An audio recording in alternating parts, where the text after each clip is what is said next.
Hello everyone, welcome back to Most Amazing Top 10. My name is Danny Burke and today we're going to be revisiting a very popular series on this channel with possibly the most popular country of all. It is of course America, where many of you guys are from. This right here is the Top 10 Scary American Urban Legends Part 3. Starting off at number 10 now, we have the Skunk Ape.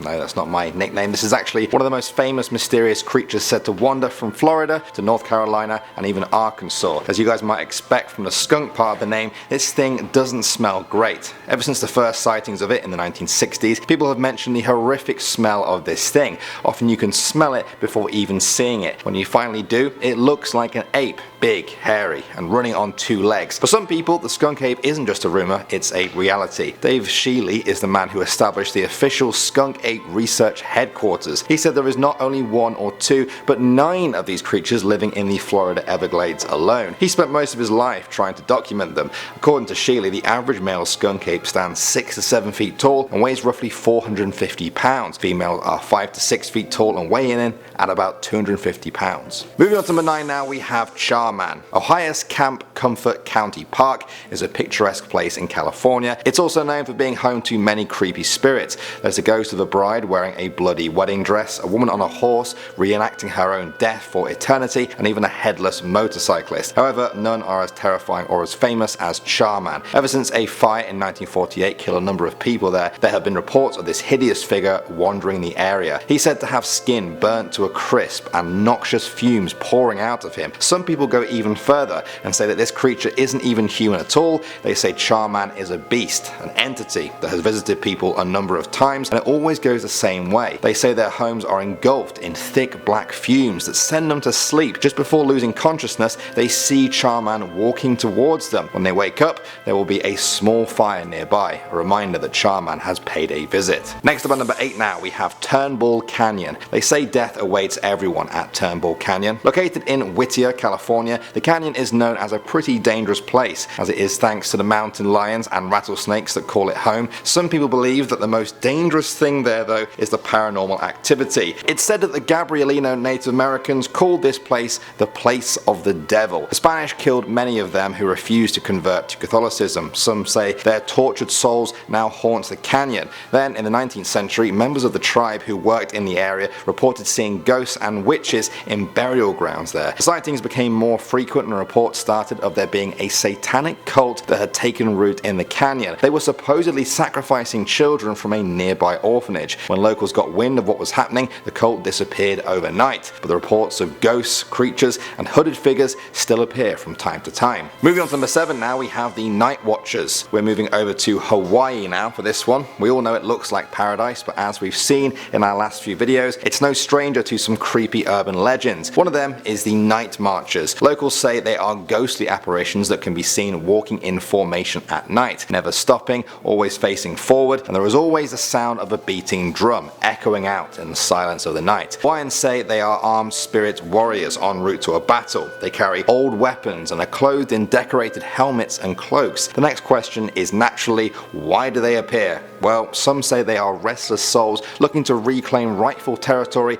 or replay a battle gone wrong, hoping this time they can do it right. Or perhaps it's a simple ghost tale of avenging their own deaths. The creepiest theory I heard though is that they're searching for an entrance to the next world. Instead of just wandering aimlessly for it like other ghosts, they do it how a soldier knows best, in a focused, methodical manner. There are signs that the Night Marchers are out on the Hawaiian Islands. They are recognized by their raised torches and repeated chants. Sometimes footprints have been found, even though the Night Marchers are said to float a few inches off the ground. Moving on to number 6 now, we have the Voodoo Queen. Louisiana is a place steeped in voodoo history. For people in New Orleans, few stories rival that of Voodoo Queen Marie Laveau. She was said to be a prestigious woman who worked as a hairdresser in the city. She chatted to every customer she had, not just for the sake of it, but to get information. Eventually, she learned the secrets of everyone in the city, man and woman, rich and poor. She used this information to manipulate her enemies through voodoo. It's said she gained the power of immortality from a demonic force known by the name of of Papa Legba. She wanted to do this so that she could kill innocent beings and seek revenge on those who had wronged her. Others say that she never murdered anyone and used her voodoo skills to unite people. She also blended Catholicism and voodoo to form a religion that is still practiced in the area today. She died in 1881 at the age of 87, but the story did not end there. According to local legend, she returns to life once a year on St. John's Eve to lead the faithful in worship. If you're ever in New Orleans on that night, don't be surprised if you see a ghost of the voodoo queen looking for her followers. Moving on to number 5 now, we have the Rougarou. We're staying in Louisiana now for this one. The Rougarou is a werewolf creature that has been sighted across French Louisiana for centuries. The creature is said to have all the familiar tropes of a werewolf: huge, leering, covered in fur, and ready to tear any human to shreds. It differs from a classic werewolf though, in that the Rougarou is said to have a genetic disorder rather than catching its disease from someone else or being cursed into it by a witch. A Rougarou is a totally normal person until one day when their condition is just turned on. Their body is enlarged and they develop an insatiable craving for raw meat. They will remain in this painful state until they complete their transformation, and there's only one way to do that: to take a bite of human flesh. Those who have seen a Rougarou describe it as huge, standing between 7 to 8 feet tall, with massive sharp teeth and deep glowing red eyes. It becomes its animal form on the night of a full moon. For many people, the Rougarou is far scarier than a typical werewolf because the person doesn't even know they are one until it's far too late. It could be your friend,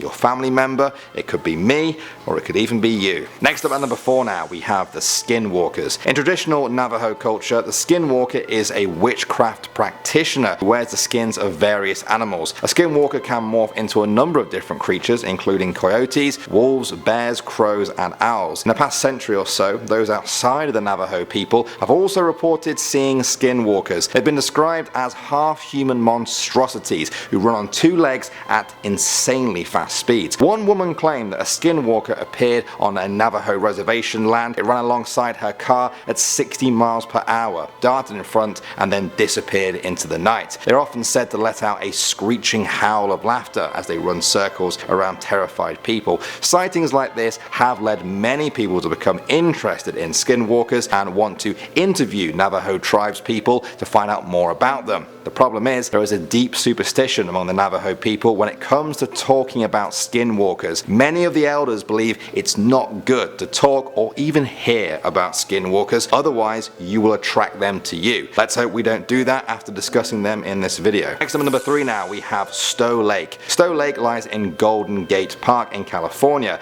It's said to be home to a ghost that not only appears to visitors but can also be summoned by them. According to locals, the ghost of Stowe Lake was a mother whose baby fell into the lake. Now they say that she can be summoned by standing on the edge of the lake and saying exactly these words: white lady, I have your baby. You will have to repeat it 3 times and then she will appear. The best place to do this is said to be next to the Pioneer Women and Children statue. That in itself is said to be quite a spooky statue as it changes expressions at night. If she deems you worthy enough, then she will appear to you and immediately ask you for her baby. If you say that you have the baby, she will haunt you until the day you die. If you say you don't, she'll drag you down to the lake herself. Coming at number 2 now, we have the legend of Chloe. This is said to be the ghost of a girl that haunts Myrtle's plantation in LA. One day, a teacher took a picture with one of her students on a field trip there. It has since become famous among the paranormal community. Behind them there appears to be the ghost of a girl standing in the window. She appears to be looking directly into the camera. The owners say this is Chloe, and it's not the first time that she's been seen. The picture was sent to the Society of Physical Research in England, founded in 1882,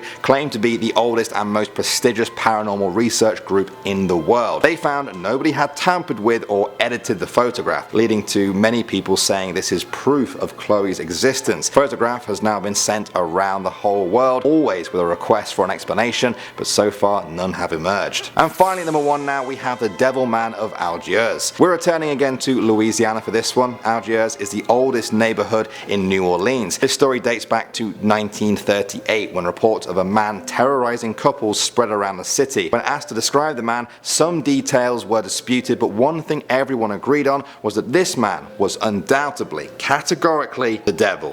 He was described as having eyes like a chicken, with bright pink star-shaped ears and long black horns. He also rode on thin air and shape-shifted while announcing himself as the devil. The most common reports involved him terrorizing bars, attacking women, and appearing before local couples. People who saw the Devil Man say they always felt a sense of oncoming death or dread, that they even saw their lives flash before their very eyes. Perhaps the most scary story comes from a young couple. They said as they were traveling home one evening, a strange person tried to stop their car. They slowed the car and asked what he wanted. He asked for a ride to a nearby town. The couple felt uncomfortable though, and so they politely declined. Later, as they drove down the highway, they saw the same man walking along the side of the road. They drove past him, but after just 10 minutes, there he was again, walking by the side of the road. Again, he asked them to stop and requested a ride, and again they refused. When they saw him again, he changed into the devil before their own eyes. They sped off again, and then there he was, this time riding a brown horse. They rushed to tell the police, who went to investigate. The police saw him and requested that he stops. When he didn't, they fired shots into him. He jumped off the horse